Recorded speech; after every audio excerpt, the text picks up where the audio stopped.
Good morning. This is Father Stephen Kelly from St. John's Church in Detroit. We're continuing our series of daily morning meditations, where we generally look at one or another of the lessons that are assigned for morning or evening prayer, what is known as the Daily Office Lectionary.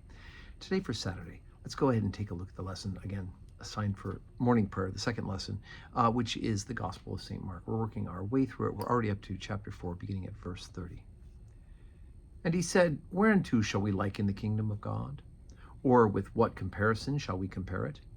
It's like a grain of mustard seed, which when it is sown in the earth is less than all the seeds that be in the earth, but when it is sown it groweth up and becometh greater than all herbs, and shooteth out great branches, so that the fowls of the air may lodge under the shadow of it. And with such many parables spake he the word unto them, as they were able to hear it. But without parable spake he not unto them, and when they were alone he expounded all things to his disciples. The same day, when the even was come, he saith unto them, Let us pass over unto the other side. And when they had sent away the multitude, he took them even as he was in the ship, and there was also with him other little ships. And there arose a great storm of wind, and the waves beat the ship so that it was now full. And he was in the hinder part of the ship, asleep on a pillow. And they awake him, and say unto him, Master, carest that not thou that we perish? And he arose and rebuked the wind, and saith unto the sea, Peace, be still. And the wind ceased, and there was a great calm. And he said unto them, Why are ye so fearful? How is it ye have no faith?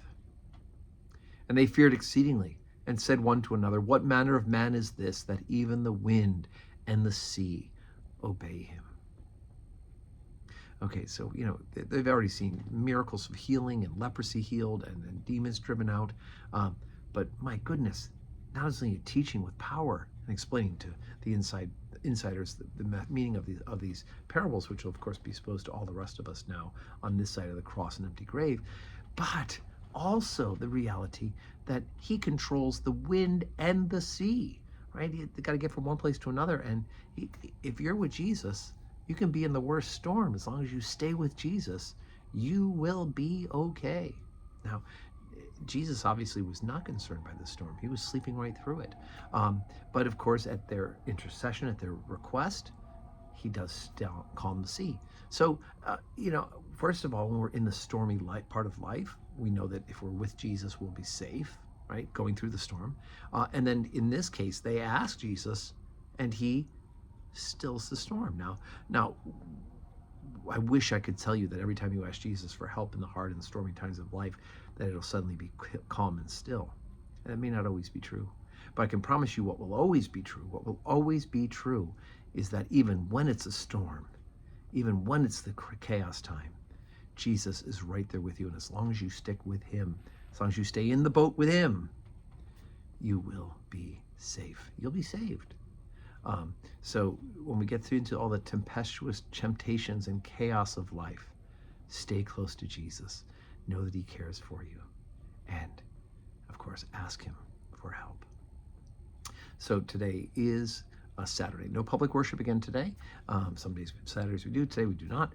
But we do have, of course, worship tomorrow for Sunday. I do hope you'll join us. The Lions are actually playing tonight at Ford Field, so we won't have any Lions traffic tomorrow here at St. John's.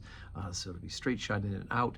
We have 7:30 morning prayer, 8 o'clock Holy Communion, 10 o'clock Holy Communion, and then 5:30 evening prayer with the opportunity to receive Holy Communion. I do hope you will join us. You will worship with us, receive the sacrament, and glorify God. And I pray tomorrow, but I pray today that you have a Saturday that is full of blessings.